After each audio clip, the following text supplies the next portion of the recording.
Hey Zander, it's Wednesday, although I don't have a job yet, so that doesn't really mean anything for me. In case anybody else watching this is unaware, we're stealing this conversation format from Hank and John Green, two brothers who do this much better than we do and whose channel I'll link below. Anyway, I'm still waiting to hear back from a full-time job before I start looking into more part-time employment, and so I've basically just been staying home all day. Zander, we slogged through the first few months of quarantine together at college, but this feels different for at least two reasons. The first is pretty obvious. I don't have school anymore, or anything else big to worry about, honestly.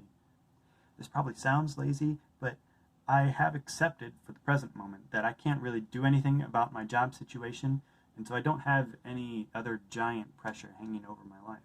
This past week or so, I've just been reading, or watching Scrubs, or knitting, or messing around on guitar, or crocheting, or cooking. That kind of freedom is something I'm not at all used to, and I know I'm pretty lucky to have.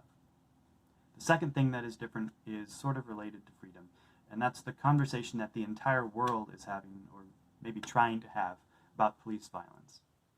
I don't have the wisdom, perspective, or words to share real insight on this issue, so I'm just going to tell you briefly what I've been thinking about and then point you towards some voices that I hope you'll be able to take the time to listen to and find valuable. The only social media that I really partake in is Twitter, which is neither a shameful thing for me to admit nor a particular point of pride.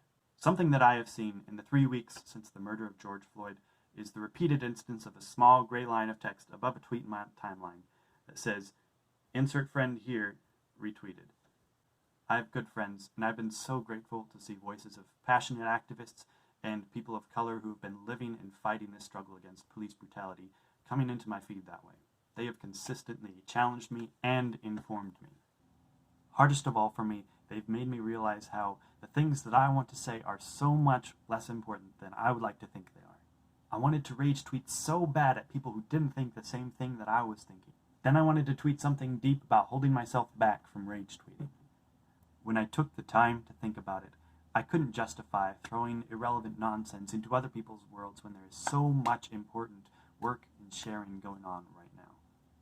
But I don't think we should be paralyzed by white guilt. I think whatever that impulse is should move us to replace our own unnecessary words with more relevant words and voices from others. Specifically right now, these voices have reminded me that although the attention of the media and ourselves is very fleeting in this internet age, this is an issue that requires sustained cries for accountability and change. And those cries are here if we're willing to listen and amplify them when we can. Cities around the country are going into their 4th week of protest. We need to listen and understand what's at stake here.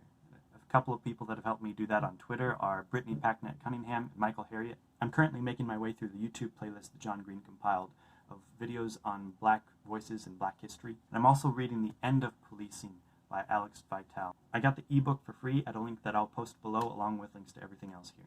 I know this video wasn't exactly personal, but it's what's been on my mind. My stuff is still all over the place anyway, so I'll show you around next week. Zander, I'll see you on Sunday.